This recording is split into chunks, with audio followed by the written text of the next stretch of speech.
தொழுகை யாரிடத்தில் இல்லையோ, எந்த வீட்டுக்குள் தொழுகையுடைய சூழல் இல்லையோ அங்கு நிம்மதியை எதிர்பார்க்க முடியாது, அந்த வீட்டில் பரக்கத்தை எதிர்பார்க்க முடியாது. தொழுகையை தொழாமல் ஒரு பிள்ளையை நீங்கள் படிக்க வைக்கிறீர்கள் என்றால், சாப்பாடு உணவு கொடுக்கிறீர்கள் என்றால், அந்த பிள்ளை வேணுமென்றே தொழுகையை விடுகிறது. ஆனால் நீங்கள் இந்த பிள்ளை படிச்சால் போதும் என்று உணவு கொடுக்கிறீர்கள் என்றால் ஒரு வகையில் இது பாவம். தொழாத காஃபிருக்கு நீங்கள் உணவு கொடுக்கிறீர்கள். அல்லாஹ்வுக்கு மாறு செய்கிற வேண்டுமென்றே தொழுகையை விடுகிற ஒரு காஃபிரை நீங்கள் உருவாக்குகிறீர்கள். தொழுகையை விடுவதற்கு ஒருபோதும் நீங்கள் அனுமதித்து விடக்கூடாது.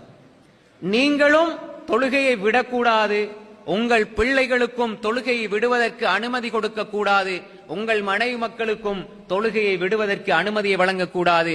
இது உங்கள் குடும்பத்தில் இருக்கிற நிம்மதியை